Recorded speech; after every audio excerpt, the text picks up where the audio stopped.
My parents tried to take my business. The words still echo in my head like a nightmare I can't wake up from. How do you process the moment when the two people who brought you into this world decide to destroy everything you've built? When the hands that once held you as a baby are now reaching to steal your dreams? If this story hits close to home, please hit that like button. Your support means everything when your own family turns against you. And subscribe, because unfortunately, this kind of betrayal happens more than you'd think. Drop a comment if you've ever felt betrayed by the people you trusted most. I never thought I'd be telling this story. Growing up, I was the poster child for family loyalty. Sunday dinners, family vacations, group photos where we all smiled like we meant it. But sometimes the people closest to you are the ones holding the knife behind their back. It started 3 years ago when I was 24. Fresh out of college with a business degree and more ambition than sense. While my friends were applying for entry-level jobs and complaining about student loans, I had a different plan. I wanted to build something mine. The idea came to me during my senior year, social media management for small businesses. Everyone was talking about Instagram and Facebook marketing, but most small business owners had no clue how to do it effectively. They were posting blurry photos of their products with no strategy, no engagement, no results. I saw an opportunity. I spent 6 months developing my business plan. Market research, competitor analysis, pricing strategies. I treated it like the most important project of my life. Because it was. I called it Digital Bloom, helping businesses grow their online presence from seed to full bloom. My parents seemed supportive. Dad would nod approvingly when I talked about my projections over dinner. Mom would brag to her friends about her entrepreneur daughter. They even offered to help financially when I told them I needed startup capital. "Honey, we believe in you," Mom said, reaching across the kitchen table to squeeze my hand. "We've saved some money over the years. Consider it an investment in your future." Dad leaned back in his chair, that proud smile I'd grown up seeing. "Our little girl starting her own business. We're so proud of you, sweetheart."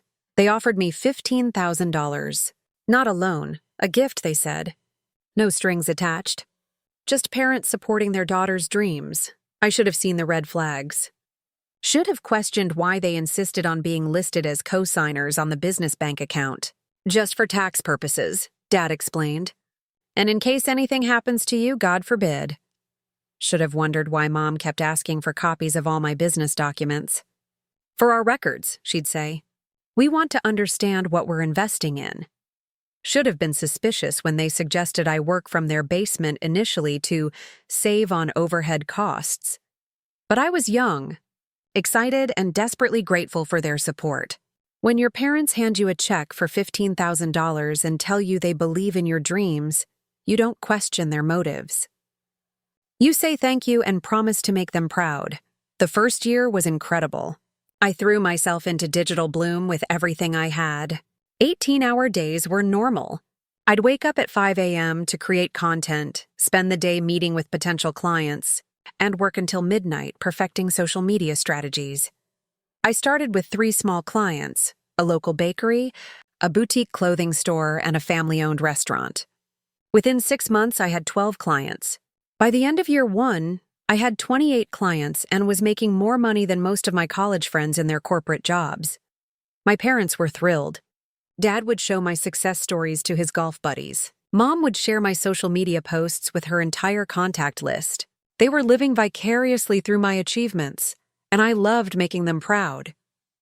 "You're doing so well, honey," Mom would say during our weekly check-ins. "We always knew you were special.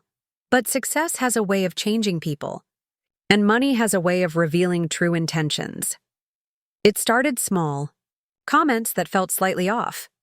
"You know, we really helped make this possible," Dad mentioned one evening when I shared news about landing a major client. Not congratulations. Not pride. Just a reminder of his contribution. "Maybe we should be more involved in the day-to-day operations," Mom suggested during one of our family dinners. "After all, we are investors." "I think I could offer some valuable business insights," Dad added. "I've been in sales for 30 years. I brushed it off initially. They were excited about my success and wanted to be part of it. What child doesn't want their parents to be proud and involved? But then the suggestions became demands. "I think you're charging too little," Dad announced one Tuesday morning, barging into my basement office without knocking. "I've been looking at your contracts, and you could easily double your rates." "Dad, I've researched the market extensively. My pricing is competitive and fair." "Competitive doesn't make money, Amber. You need to be aggressive. Charge what you're worth." "I think you should fire the Johnson account," Mom interjected from the basement stairs. She'd been listening to our entire conversation. "They're too demanding for what they pay." "The Johnsons are great clients. They refer other businesses to me. Referrals don't pay the bills, honey. You need to focus on profit." These conversations became daily occurrences. My parents, who had never run their own business, suddenly had opinions about every aspect of mine. They questioned my client choices, my pricing, my marketing strategies, my work schedule. The basement office that had once felt like a sanctuary became a fishbowl. They'd interrupt my client calls to offer unsolicited advice. They'd hover over my shoulder while I worked, making comments about my methods. "In my day, business was done with handshakes and phone calls," Dad would say, watching me create Instagram stories. "All this social media stuff seems like a waste of time." "Maybe you should consider traditional advertising," Mom would suggest. "Newspaper ads, radio spots, that's how real businesses market themselves." I tried to be patient. They were from a different generation, I told myself. They didn't understand digital marketing, but their constant interference was affecting my work quality and my relationships with clients. The breaking point came during year 2. I had just landed my biggest client ever, a regional chain of fitness centers that wanted comprehensive social media management across all their locations. The contract was worth $40,000 annually. It was the kind of deal that would take Digital Bloom to the next level. I was in my basement office, celebrating with a coffee and reviewing the signed contract, when my parents appeared at the top of the stairs. "We need to talk," Dad said, his voice unusually serious. They came down and sat across from my desk like they were conducting a business meeting. The energy in the room shifted immediately. "We've been thinking," Mom began, folding her hands in her lap, "about the business. About our role in it." "Your role?" "Yes," Dad continued. "We think it's time we became more official partners. Not just investors, but actual partners with decision-making power." I stared at them, trying to process what I was hearing. "Partners? We've contributed significantly to this business, Amber, financially and emotionally. We think we deserve a more formal position." "What exactly are you suggesting?" Mom leaned forward. "We want our names added to the business registration. Equal partners. 33% each." My blood went cold. "You want to own 2/3 of my business?" "Our business," Dad corrected. "We helped build this, sweetheart. We should share in its success. But this is my company. My idea, my work, my clients." "Built with our money," Mom said, her voice taking on an edge I'd never heard before. "In our house. Using our resources. You said the $15,000 was a gift. No strings attached." "We said it was an investment," Dad replied. "Investments come with expectations." The room felt like it was spinning. These were my parents. The people who had raised me, supported me, cheered at my graduation. But the faces staring back at me now looked different. Harder. Calculating. "I can't give you ownership of my business," I said quietly. "I appreciate everything you've done, but Digital Bloom is mine." The silence that followed was deafening. "Then maybe we need to reconsider our arrangement," Mom said finally. "What does that mean?" "It means," Dad said, standing up, "that if you're not willing to recognize our contribution and make us official partners, then maybe you need to find somewhere else to run your business. And maybe," Mom added, "you need to start paying us back for our investment. With interest." I felt like I'd been punched in the stomach. "You're kicking me out?" "We're asking you to be fair," Dad said.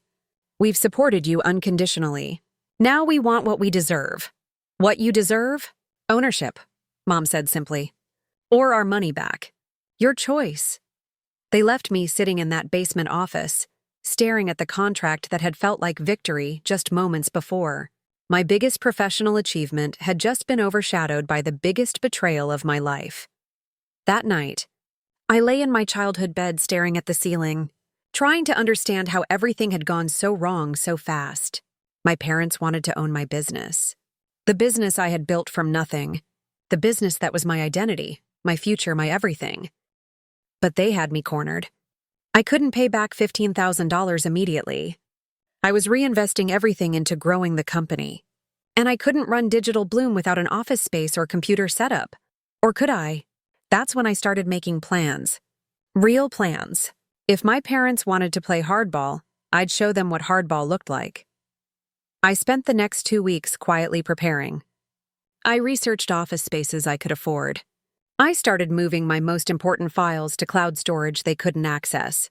I began documenting every client relationship, every contract, every piece of intellectual property that belonged to me and me alone.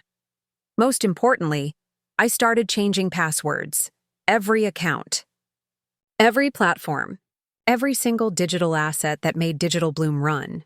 If they wanted to take my business, they'd find it pretty hard to operate without access to anything. My parents thought they held all the cards. They thought their financial contribution and the roof over my head gave them power over my dreams. They were about to learn how wrong they were. The confrontation that would change everything happened on a Thursday morning in March. I was upstairs in the kitchen, making coffee when I heard Dad on a phone call in his study. Yes, that's right. I want to add my name and my wife's name as owners of Digital Bloom LLC, equal partners with our daughter. My coffee cup nearly slipped from my hands. No, she doesn't need to be present for this conversation.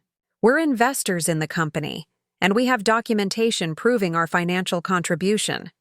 He was trying to legally steal my business without even telling me. I stood frozen in the hallway, listening as my father attempted to rewrite the ownership of the company I had built with my own 2 hands. Every late night, every client meeting, every strategic decision, he was trying to claim credit for all of it. That's when I knew the time for playing nice was over. I walked into his study, and he quickly ended the call. "Morning, sweetheart," he said, as if he hadn't just been plotting to steal my life's work. "Morning, Dad. Important business call?" "Oh, just some financial stuff. Nothing that would interest you." But I was done pretending. Done being the grateful daughter who didn't ask questions. "Actually, it sounds like it would interest me very much. Since you were talking about my business." His face changed. The mask slipped, and for the first time, I saw my father for who he really was. "Amber, sit down. We need to have a serious conversation about your future." The look on Dad's face told me everything I needed to know. Guilt, anger, and something else. Surprise that I'd caught him. "How long have you been standing there?" he asked, his voice tight. "Long enough to hear you trying to steal my business?" "Steal?" He laughed, but it sounded forced. "Amber, we're not stealing anything. We're protecting our investment. By going behind my back to add your names as owners without my knowledge or consent. We tried to do this the easy way. You refused to be reasonable." Mom appeared in the doorway like she'd been waiting for her cue. "Honey, we need you to understand something. This business exists because of us. Our money, our house, our support. We're not asking for something we don't deserve." I looked between my parents, these 2 people I'd loved and trusted my entire life, and felt something break inside me. Not just my heart, my faith in family, my belief that blood meant something. "You know what? You're right," I said quietly. They looked surprised by my sudden agreement. "You did help me start this business, and I am grateful for that. But you know what else you helped me with? You taught me to be smart, to read contracts carefully, to protect myself." Dad's eyes narrowed. "What are you getting at?" "I'm getting at the fact that your $15,000 investment was legally classified as a gift. I have the paperwork, your signatures, no mention of partnership, ownership, or repayment terms." Mom's face paled slightly. "That was just to make things simple initially." "No, that was to make things legal. And legally you have no claim to my business." "We'll see about that," Dad said, standing up. I've been in business longer than you've been alive, Amber. I know how these things work. Do you? Because I know how passwords work. The words hung in the air like a threat. Because that's exactly what they were. Dad stared at me. What are you talking about? I'm talking about the fact that digital bloom exists in the digital world, Dad. And in the digital world, access is everything. I pulled out my phone and opened the business Instagram account. 28,000 followers. Then I opened Facebook. 15,000 followers. Twitter, LinkedIn, the website analytics, the client management system, the payment processing accounts. Every single platform that makes this business run requires a login, and every single one of those logins has been changed. Mom stepped forward. You can't lock us out of our own business, my business. And I can, because I just did. The realization was dawning on their faces. Without access to the social media accounts, the client management system, the payment processing, digital bloom was just an empty shell. You ungrateful little, Dad started, but I cut him off. Ungrateful?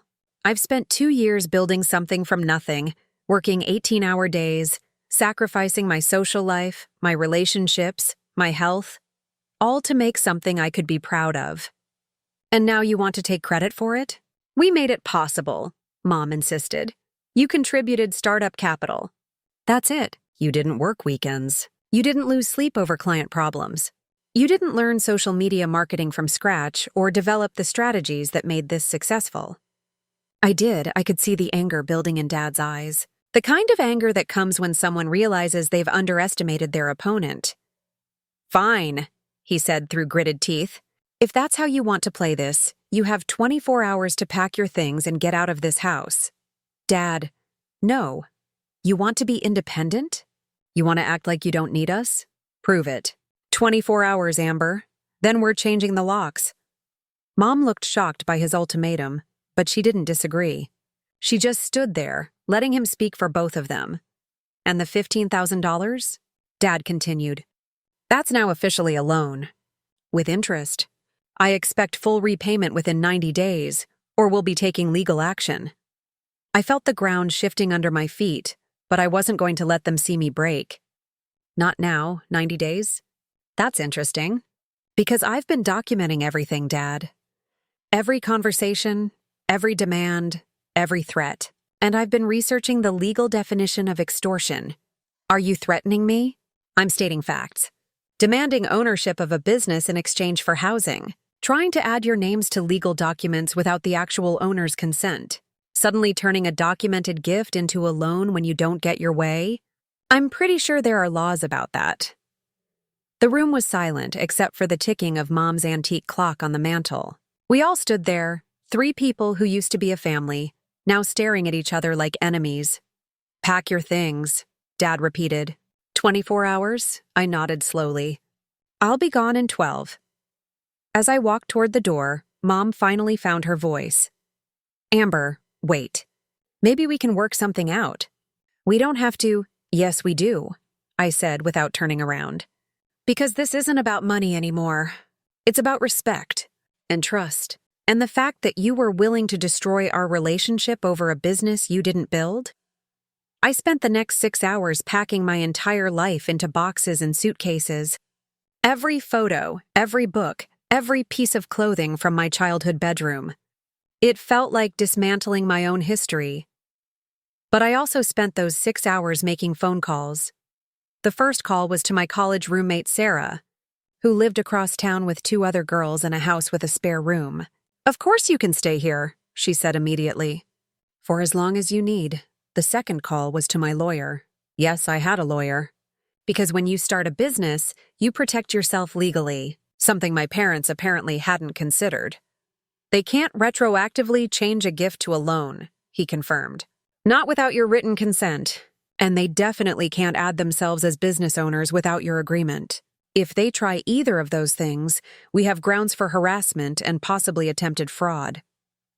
The third call was to my bank, informing them of my address change and ensuring my parents couldn't access any accounts they weren't legally entitled to. The fourth call was the hardest one. My client with the $40,000 contract. I need to inform you that I'm relocating my office, I explained. There will be no interruption to your service, but my business address will be changing. Is everything okay, Amber? You sound stressed. I almost broke down right there. But instead, I took a deep breath and gave him the professional response he deserved. Just some family issues I'm working through. Nothing that will affect Digital Bloom's commitment to your account. By hour 10, I had a plan. By hour 11, I had a new office space, a small suite in a shared workspace downtown. It would eat into my profits, but it was mine. No parents hovering. No demands for ownership. Just me and my business. At hour 12 exactly, I loaded my car with the last box and drove away from my childhood home. I didn't look back. I couldn't. The first week at Sarah's house was brutal. Not because of the living situation, her roommates were great, and the spare room was comfortable.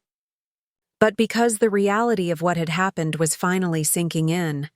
My parents had chosen money over our relationship. They had tried to steal the business I'd built, and when I refused to hand it over, they'd kicked me out and threatened me with legal action. I kept expecting them to call, to apologize, to realize they'd made a terrible mistake and ask me to come home so we could work things out. The call never came. Instead, 3 days after I moved out, I got an email from a lawyer I'd never heard of, Ms. Thompson. We represent Robert and Linda Thompson in the matter of repayment of business loans. Our clients have requested immediate repayment of $15,000 plus accrued interest, totaling $16,847.32. Please remit payment within 30 days or face potential legal action. They had actually hired a lawyer. My own parents had hired a lawyer to sue me. I forwarded the email to my attorney, who responded within an hour. Amber, this is exactly what we expected. They're trying to intimidate you into compliance. Don't worry, we have documentation proving the money was a gift. Let me handle this. But even though I knew I was legally in the right, the emotional toll was devastating. I'd lost my family. The people who were supposed to love me unconditionally had turned into adversaries. The business, thankfully, was thriving. Moving to the shared workspace had actually been great for networking. I met other entrepreneurs, got referrals, and expanded my client base. Within a month of leaving my parents' house, I had signed 3 new clients and was making more money than ever. But success felt hollow when you had nobody to share it with. That's when the real psychological warfare began. It started with social media. My parents began posting on Facebook about their ungrateful daughter who had stolen their business ideas and abandoned her family. They didn't mention me by name, but anyone who knew us could connect the dots. Then came the phone calls to my clients. Hi, this is Robert Thompson, Amber's father and business partner. I heard from my biggest client when they called to check on something. Dad called me yesterday claiming he's involved in Digital Bloom. I told him I only work with you, but he seemed pretty insistent that he has some kind of authority over the account. My blood boiled. Not only were they trying to interfere with my business, but they were potentially damaging my professional reputation in the process. I need to be very clear about something, I told my client. My father has no involvement in Digital Bloom. None. He is not a partner, not an employee, and has no authority to make decisions or speak on behalf of the company. If he contacts you again, please let me know immediately. But Dad didn't stop there. He called the bakery, the boutique, the restaurant, all my original clients. He told them I was having personal problems and suggested they might want to reconsider their contracts. 2 clients actually called me, concerned about the stability of my business. I had to spend time reassuring them, explaining that there was a family dispute, but it had no bearing on my professional capabilities. Then Mom got involved in her own way. She started showing up at places she knew I went. The coffee shop near my office, the gym I joined, even the grocery store Sarah and I shopped at. She'd act surprised to see me like it was a coincidence, and then try to have emotional conversations about family healing and forgiveness. Honey, this has gone too far, she said one Tuesday morning, cornering me near the yogurt aisle. We're family. We should be able to work this out. Mom, you tried to steal my business and then kicked me out when I refused to hand it over. I'm not sure what there is to work out. We never tried to steal anything. We just wanted to be more involved by demanding ownership without contributing anything beyond initial startup money that you classified as a gift. Money that made your business possible. Money that represents less than 10% of Digital Bloom's current annual revenue. Money that any bank would have loaned me based on my business plan and projections. She looked hurt, but I wasn't backing down. Not anymore. I raised you better than this, Amber. You raised me to be independent, honest, and hardworking. I'm being all three. You're being stubborn and ungrateful. I'm protecting something I built with my own two hands from people who want to take credit for work they didn't do. She walked away without another word. But these encounters became a weekly occurrence, always in public places where she could play the role of the concerned mother trying to reconnect with her difficult daughter.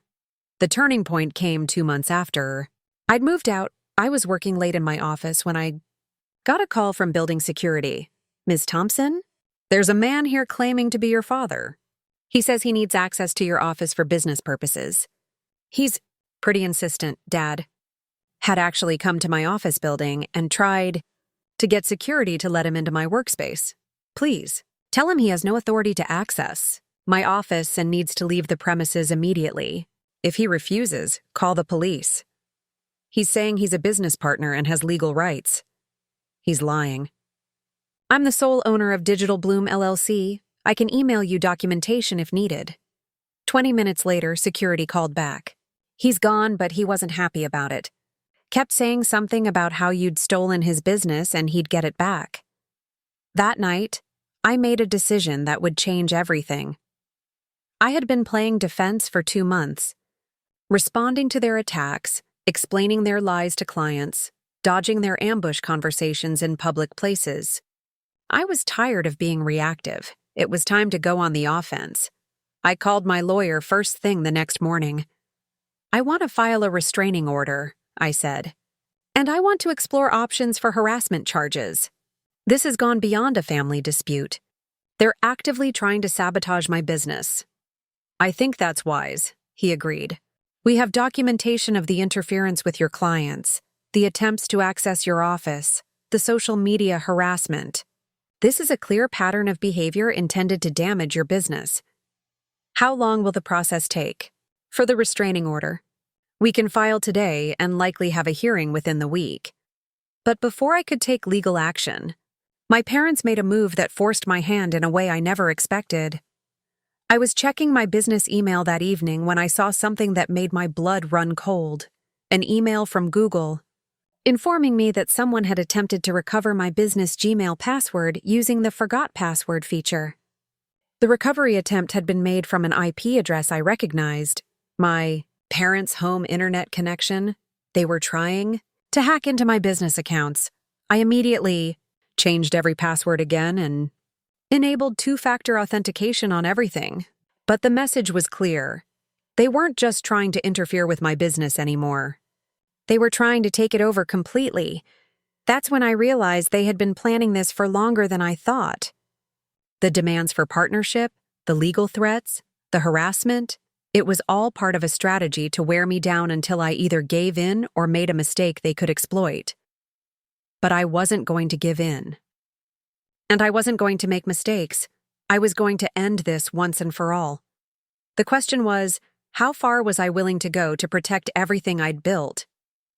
And more importantly, how far were they willing to go to take it away from me?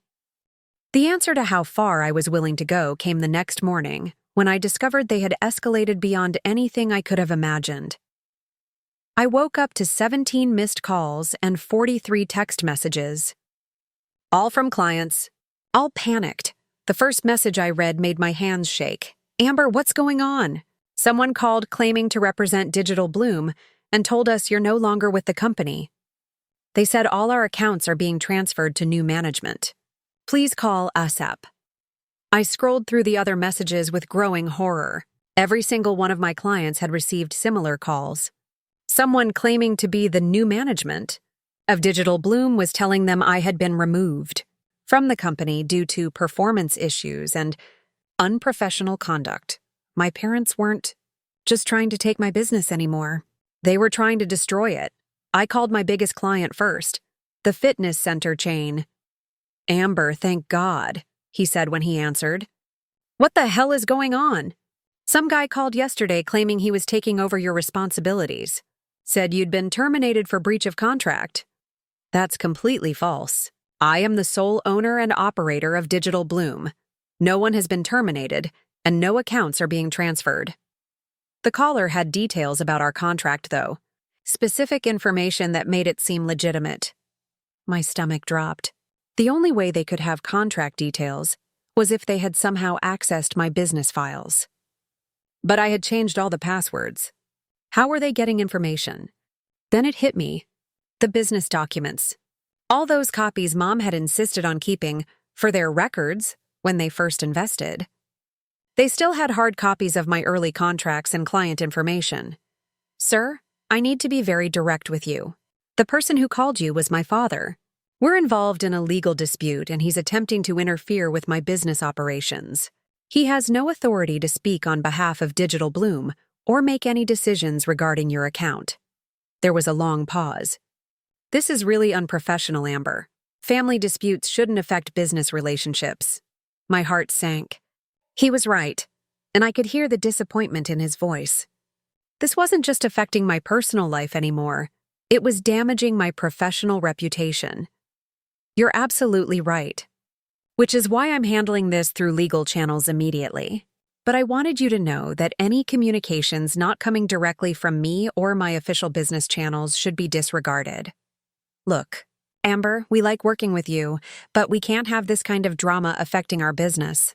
If this continues, we might need to reconsider our contract. After I hung up, I sat in my car outside Sarah's house and cried for the first time since this whole nightmare began.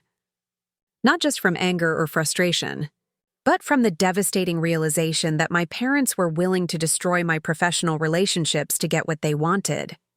I spent the next 4 hours on the phone with every single client.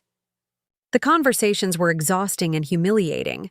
Having to explain that my own parents were sabotaging my business made me feel like a failure, even though I knew I wasn't. The boutique owner was understanding.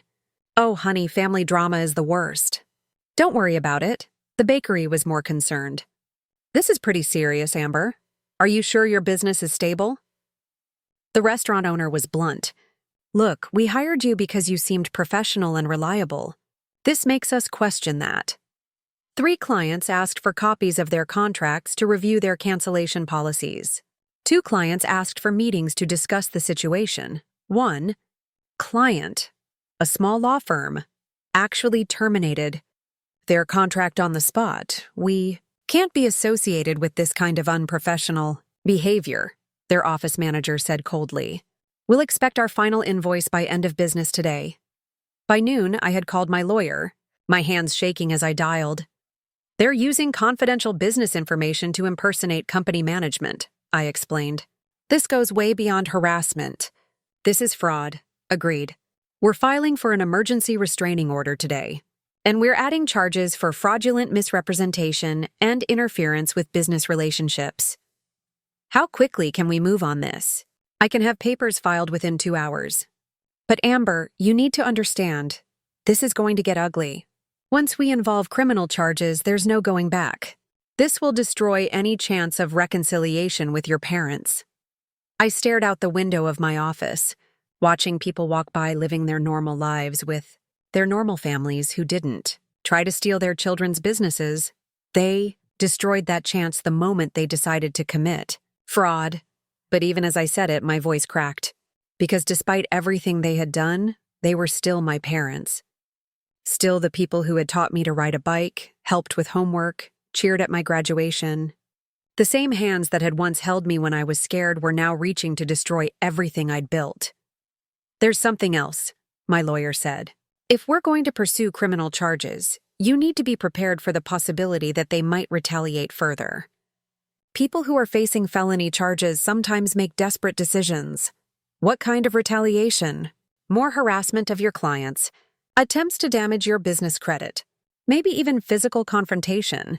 We should consider a personal protection order as well. The thought that I might need protection from my own parents made me physically sick.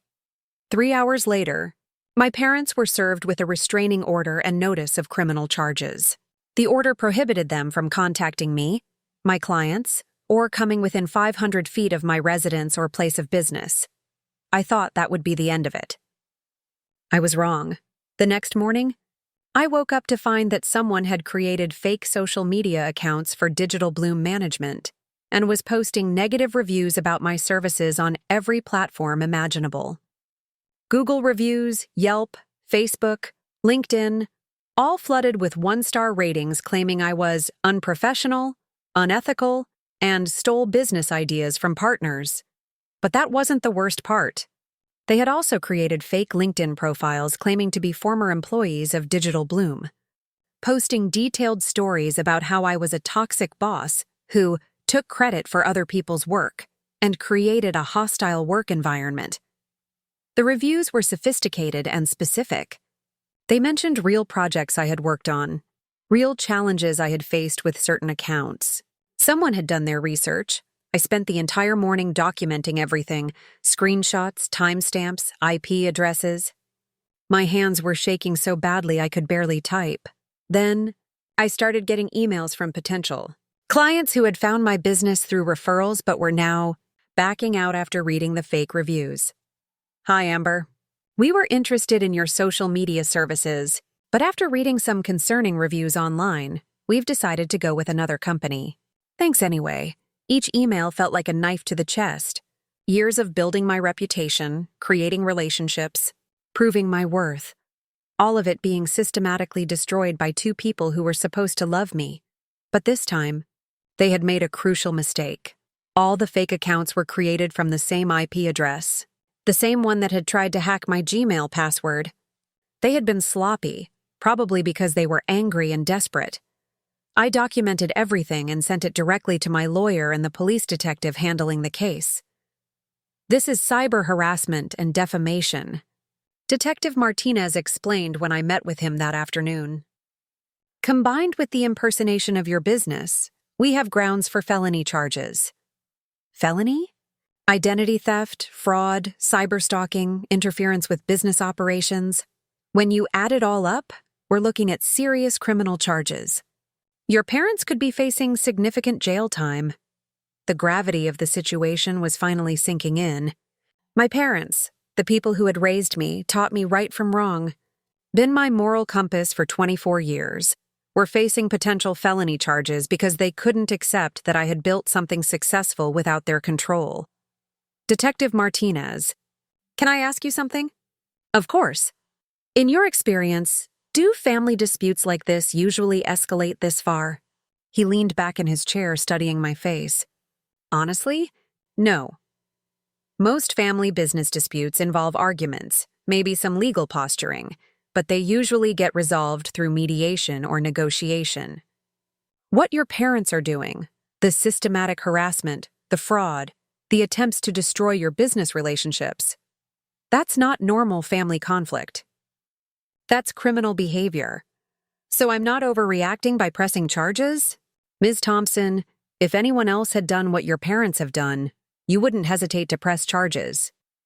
The fact that their family doesn't give them a free pass to commit crimes. That evening I was working late in my office when Sarah called. Amber, you need to come home, now. What's wrong? There are people here, at the house. They're asking questions about you. My blood went cold. What kind of people? A man and a woman. They said they were investigators looking into your business practices. They wanted to know about your living situation, your financial status, whether you seemed stressed or unstable. I was already grabbing my keys. Did you talk to them? Of course not. I told them to leave, and that if they wanted information about you, they could contact your lawyer. But Amber, they knew things. They knew you had moved out of your parents' house. They knew about Digital Bloom. They knew I was your roommate. 20 minutes later, I was sitting in Sarah's living room while she and her roommates described the encounter. The investigators had been thorough, asking neighbors questions about my behavior, my work schedule, whether I had visitors or seemed to be struggling financially. They weren't real investigators, I told them. Real investigators would have shown badges and left contact information. They were trying to build some kind of case against me. My phone buzzed with a text from an unknown number. We know where you live. We know where you work. Stop hiding behind lawyers and face your family. I showed the message to Sarah. We're calling the police. Now. The responding officer took the threat seriously, especially when I explained the ongoing criminal case. Ms. Thompson, I'm going to recommend you stay somewhere else tonight. Do you have somewhere safe you can go? The absurdity of the situation hit me like a truck. I was hiding from my own parents. The people who had once been my safe harbor in every storm were now the storm I was running from. I ended up staying in a hotel that night, staring at the ceiling and wondering how we had gotten to this point. How does love turn into such hatred? How do parents become predators? But morning brought a new determination. I was done running, done hiding, done letting them control my life through fear. I called my lawyer first thing. I want to file additional charges for stalking and harassment, and I want to hold a press conference.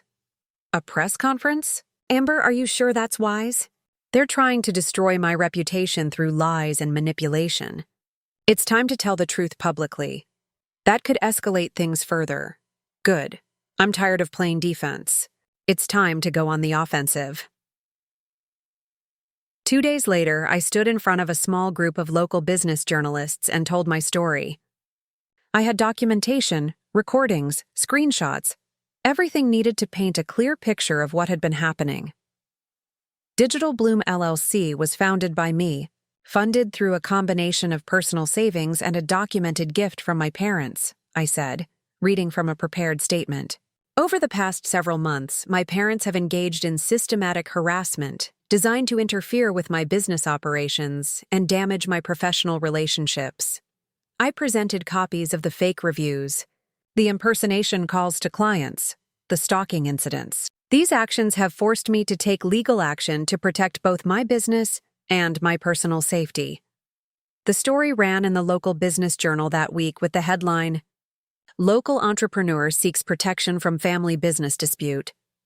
It was picked up by several other publications and shared widely on social media. The response was overwhelming. I received dozens of emails from other entrepreneurs, sharing similar stories of family members trying to claim credit for their success.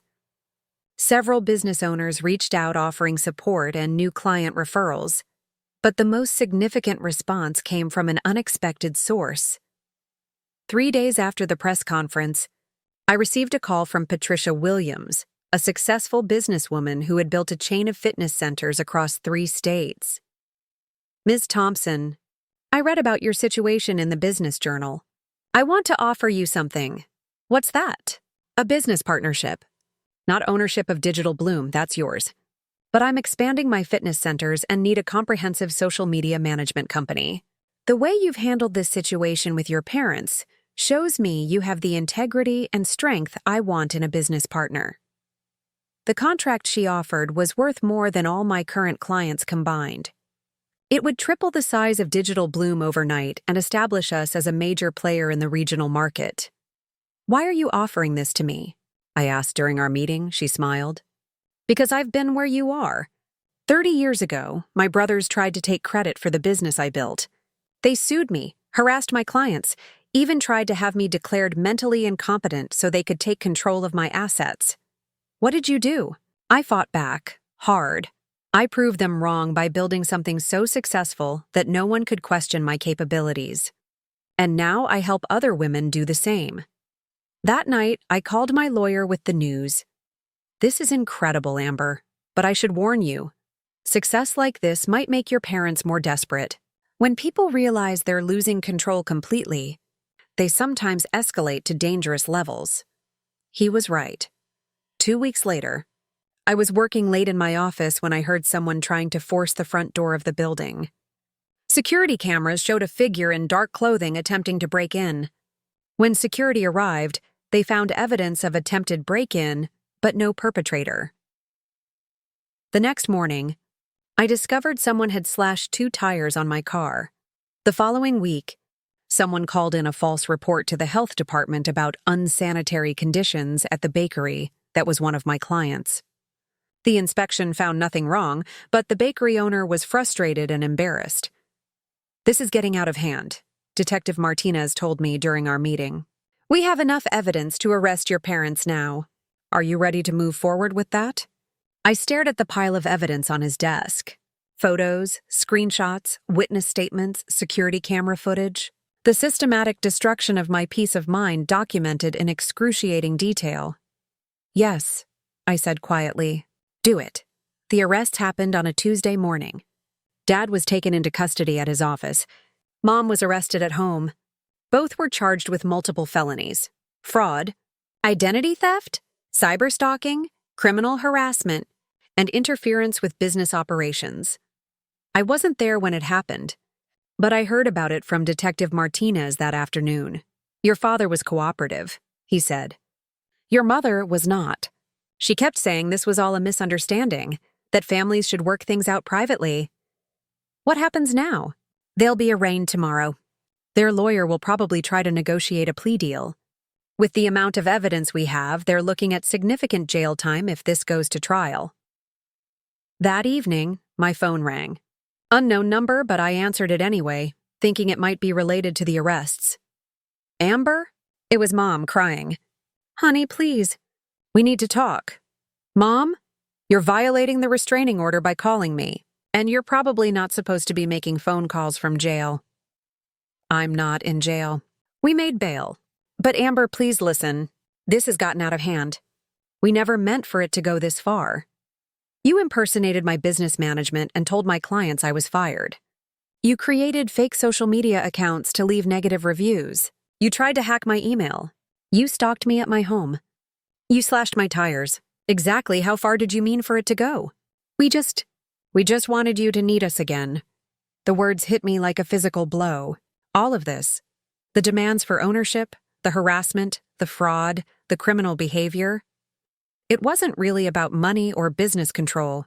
It was about fear. Fear that I didn't need them anymore. Fear that I had built something successful without their help and would continue to succeed without their involvement. Fear that their little girl had grown up and didn't need Mommy and Daddy to survive.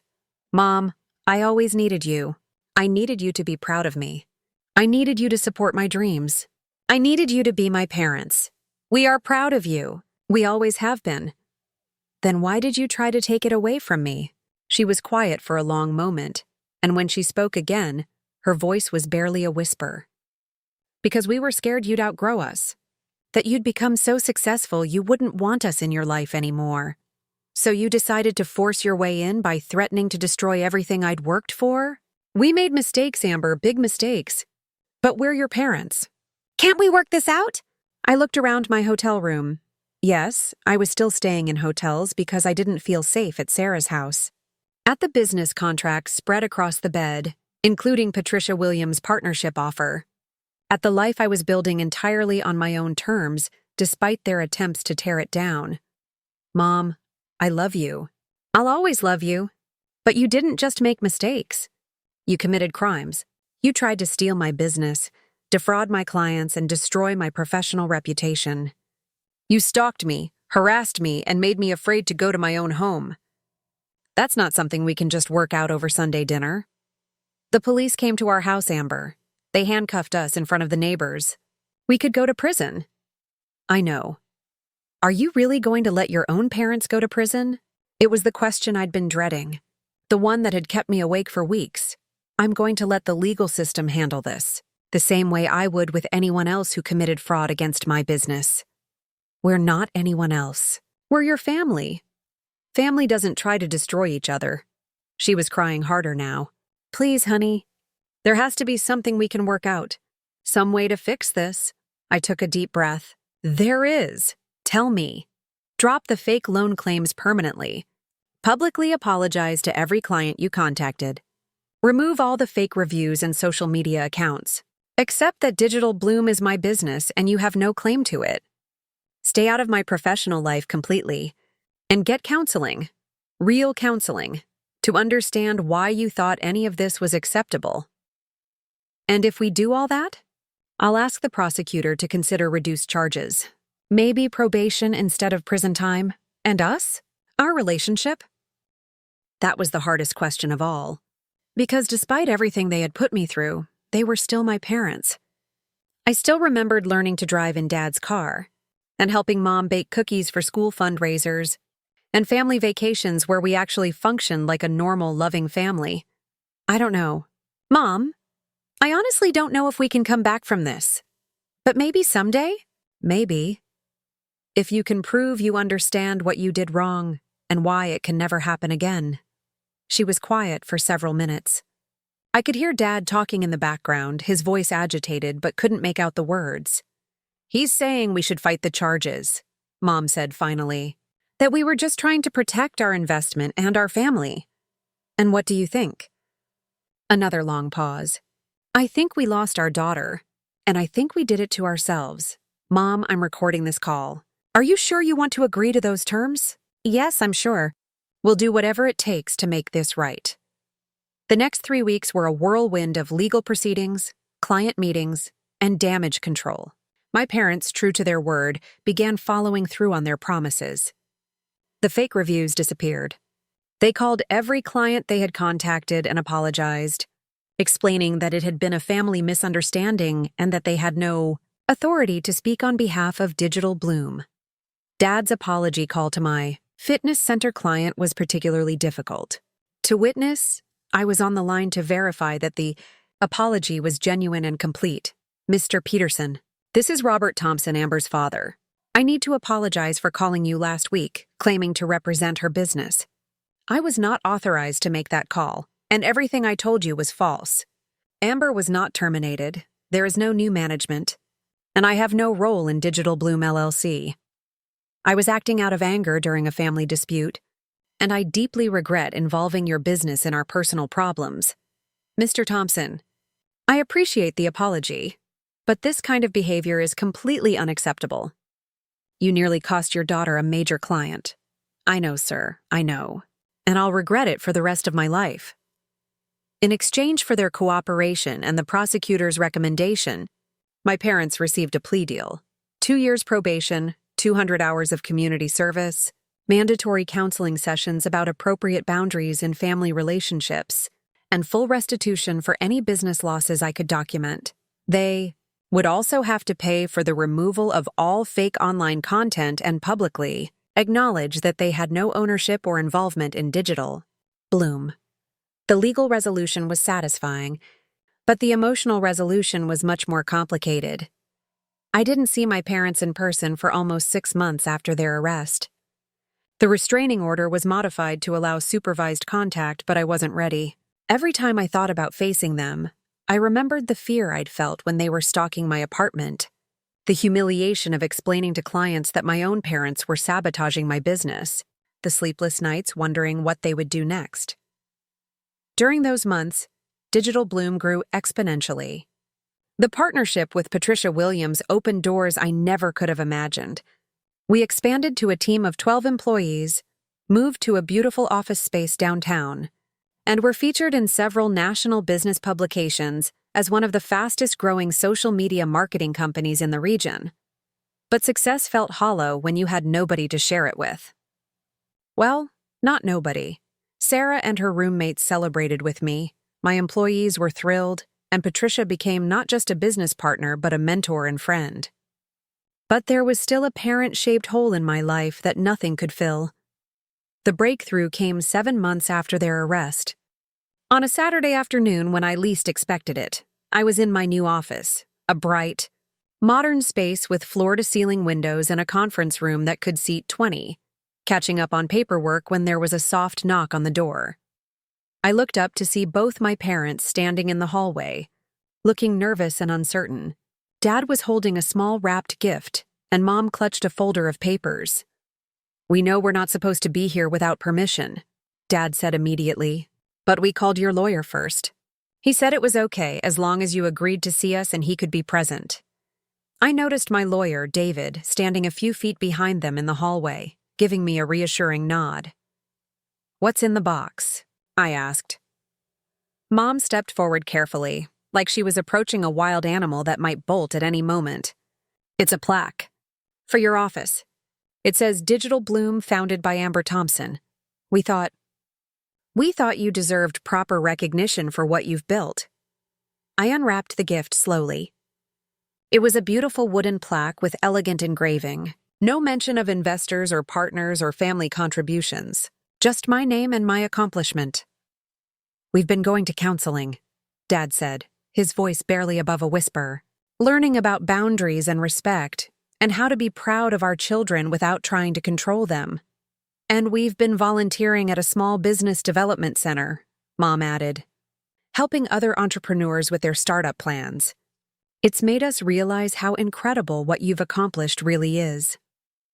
I traced the letters of my name on the plaque with my finger, not trusting myself to speak yet.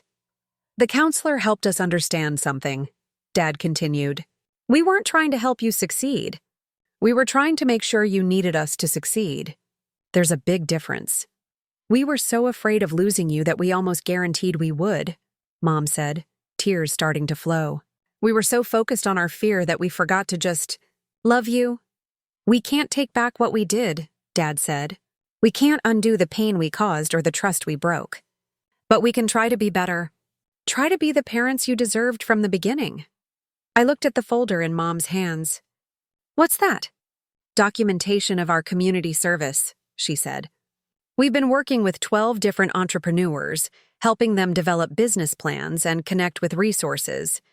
We wanted you to see that we're learning from this, that we understand what real support looks like." She opened the folder to show me certificates of completion for various volunteer activities, testimonials from the Business Development Center, and photos of them working with other entrepreneurs. "This young woman? Maria, she's starting a catering business," Mom said, pointing to a photo. "She reminds me of you at that age. So determined, so full of ideas. But when she asked for advice, we didn't try to take over her business plan. We just listened and offered suggestions when she asked for them.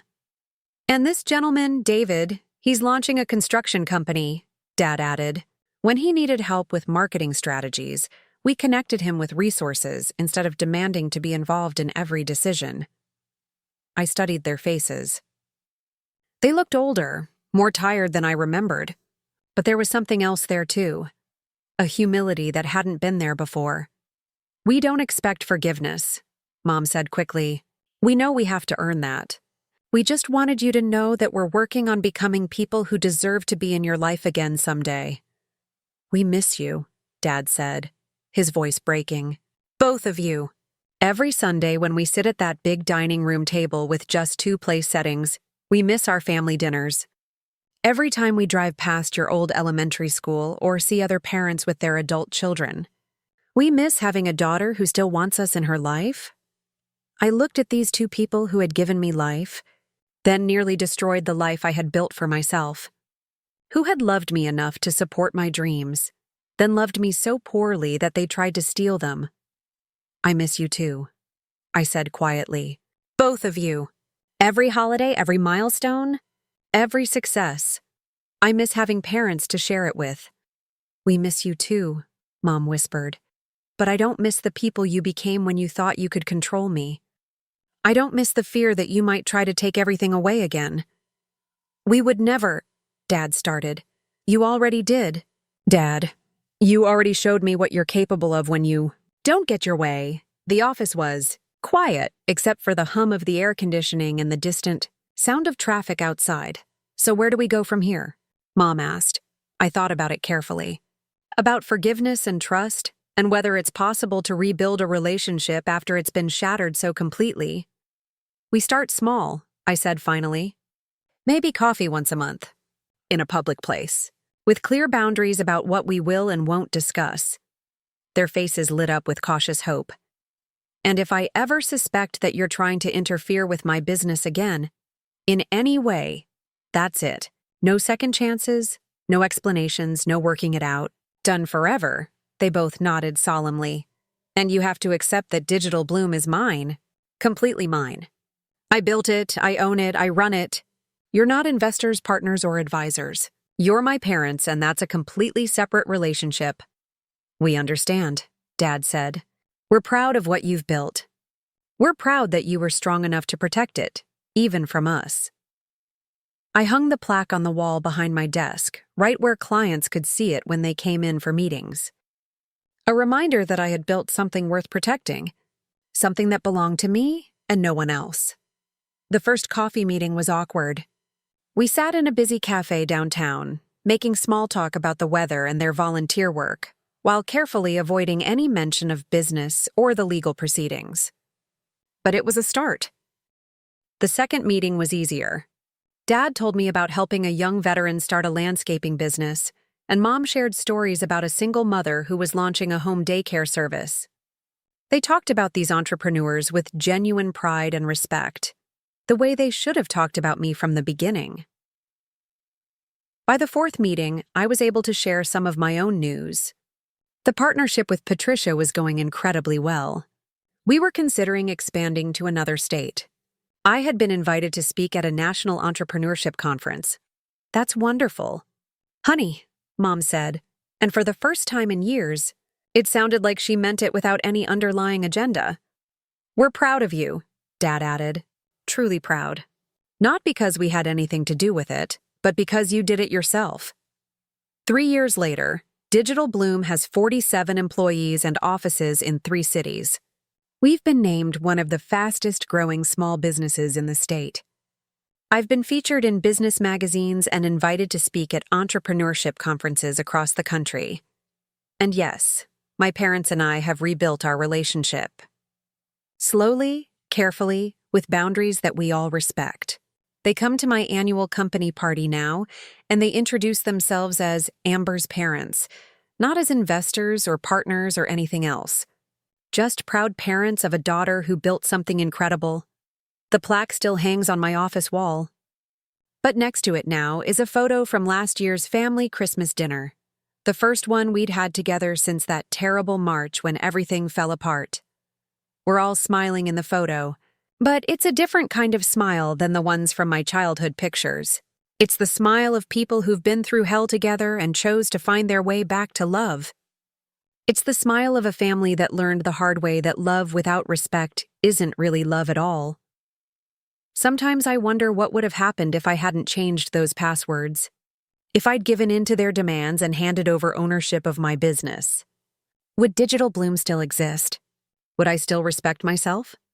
Would they have ever learned to respect me? But then I remember the most important lesson this whole experience taught me. Sometimes protecting what you've built requires being willing to lose everything else. Even family, even the people you love most, because at the end of the day, you have to be able to look in the mirror and know that what you've accomplished belongs to you. That your success is yours, your failures are yours, and your dreams are worth fighting for. Even when the people trying to take them away are the ones who gave you life. Especially then. If this story resonated with you, please share it with someone who might need to hear it. Sometimes we all need reminding that we're strong enough to protect what we've built, no matter who's trying to take it away. And remember, family should lift you up, not tear you down. You deserve people in your life who celebrate your success, not try to claim it as their own. The road back to trust is long and difficult, but sometimes the relationships that survive the worst storms become the strongest ones of all.